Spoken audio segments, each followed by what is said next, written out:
I'm back. Sorry about the technical difficulty there. Let's go ahead and start over and let you know about these impending storms headed our way, and some of them have been severe, or at least have prompted severe thunderstorm warnings for this evening. We have been under a weather impact alert for this afternoon, this evening, due to the potential for strong to severe thunderstorms. And that's due to mainly damaging wind and very heavy rainfall. We could see rainfall that exceeds 1 inch to 2 inches, and that could lead to some localized flooding. So make sure you stay alert, enable your weather radio, or enable your alerts on your phone, especially if you're nowhere near your radio, in case you are in a warned area. Now, I'm going to show you what's going on. We have a severe thunderstorm warning, several of them actually, that have been mainly south of I-40, and those warnings will expire, at least the one that we're concerned with, at about 5:15. That's for Bledsoe, Hamilton, Meigs, Ray, and Saskatchewan counties. And that's going to continue for a little while longer because of the potential for damaging wind. Of course, you see other severe thunderstorm warnings that extend further to the south as well. If I put it a little bit in motion, you can see how fast these storms are moving. This particular storm in the warned area that's going to go through Bledsoe and Ray County is moving about 55 miles an hour to the east, and radar has indicated a potential for damaging wind. Let's look at least look at the velocity, and I'll show you what we're talking about here with this storm. You see those bright colors that show up in white in the red field, especially south, right around Chattanooga and southward toward Lafayette across the state line? Well, that's really strong wind, and that's why they have a number of severe thunderstorm warnings out of that. The northern part of this, the wind is strong enough perhaps to make its way to the ground to cause some wind damage of 60 mile an hour or greater.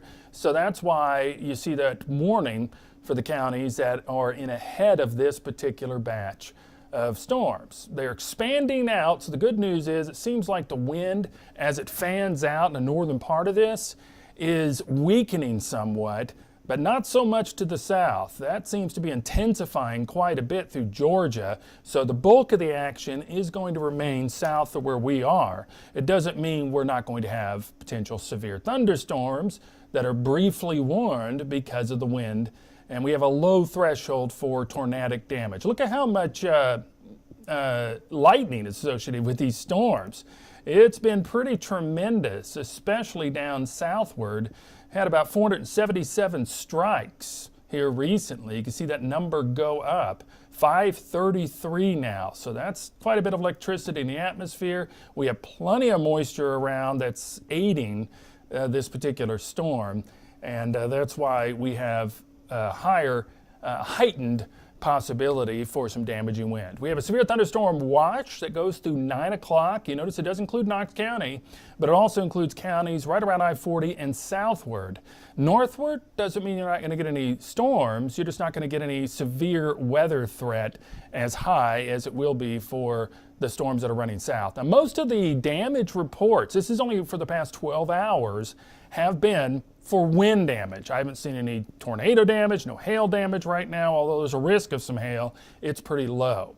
We have had one wind damage report so far in our state close to us due to a tree down because of gusty winds. So we'll keep monitoring that, but the bulk of the action is going to be well south, and that is where much of the activity is going to remain throughout the rest of the evening. Temperatures are well into their 80s, but look at those feels like numbers. In Maynardville, it feels almost like 90 degrees, even though you have 83. This is indicating a lot of moisture in the atmosphere. Dew points are high enough to continue to fuel this cluster of storms. Severe risk, we are elevated, at least all of us in yellow. It includes pretty much everybody here in East Tennessee. And if you go further south, that's where they have a likely risk of severe weather. And it's mainly the southern part of Bledsoe and Ray County and stretching back toward Monroe County, south of Tellico Plain, south of Athens. And if you go further south, that's where we even have a higher impact of severe thunderstorms, and that's where the bulk of it's going to rain. Severe impacts for us, there's a possibility of some localized flooding when you get drenched with these storms so quickly. And a tornado risk, see, it's almost non-existent for all of us. Very low threshold in the southern counties. Also, you can see our damaging wind risk kind of goes up 30% in the southern part of our southern counties. The rest of us, we have about a 15% chance for some damaging wind. And the damaging hail is confined well to the south. It's a low-level risk, but there's a possibility of quarter-size hail or greater with these storms. So gusts up to 60 miles an hour, perhaps even up to 70, especially the closer you end up being to the Georgia line. I know that we don't have a lot of viewership down there, but you may have friends and family. You may have travel plans. So you definitely want to wait a while if you have travel plans until all this blows through, and let anyone you know, loved ones, friends, family, if they're not aware that storms are going to be moving in there very soon. Localized flooding, it's a low risk to moderate risk. An isolated tornado can never hardly be ruled out, and up to quarter-size hail you see there. Here's Futurecast showing you this cluster. Now this starts at roughly where we are now. And you know, these models, these future projections aren't the best all the time, but it is depicting a pretty good line of storms. It just extends it well to the north where we are not seeing it be that strong up to the north. As that blows through, we should be pretty quiet the rest of the evening, although we could have some spotty showers or a spotty thunder shower through the rest of the evening until around sunset. And then tomorrow, there is still going to be some showers and storms possible throughout the day and into the evening. The risk, though, is quite low, and it has been altered from yesterday. So only half of us, about I-75, pretty good line right up I-75, then stretches northward up toward Virginia under that possibility of some severe storms, but it's a low level 1 risk for those that are in the mountains and the foothills. But then Monday, it goes up. So we have an elevated risk again Monday for more severe storms to move in, just like, kind of like today anyhow. Potential rainfall, we're talking about perhaps a ½ an inch to an inch area-wide, but of course, some of those storms could produce more than that because of the nature of those stronger storms and severe storms too, to just dump the rain down upon you so quickly. Let's go back to this now. There is the radar, and it's showing you those severe thunderstorm warnings that have been issued, and they extend up to the north there, but just barely into our area so far. So we're just getting started with these particular storms as they have been developing and moving in. Now this is a complex that's stretching much further south. If I widen the view, that's where the severe weather is going to be the greatest possibility. Once you get into Georgia and back toward Alabama, and that's where the storms will continue to flourish. They may even strengthen as they strengthen southward and weaken somewhat northward. See, northward, north of I-40, there's not much going on there.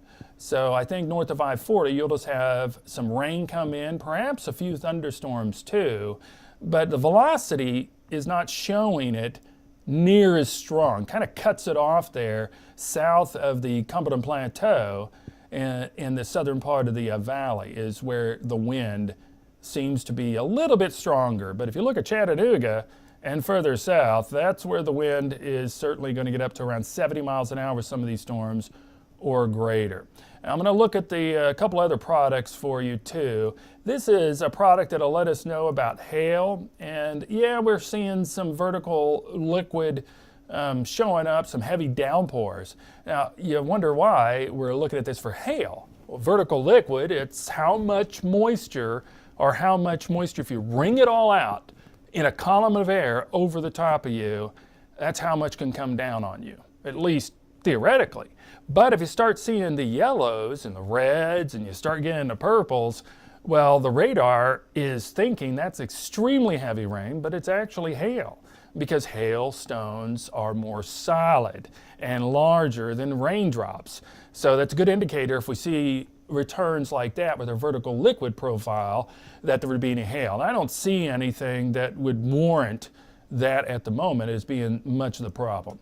Electricity, again, has been quite a bit more to the south. You can see the clustering right around Chattanooga. There are some lightning strikes that stretch up the river, but not too many.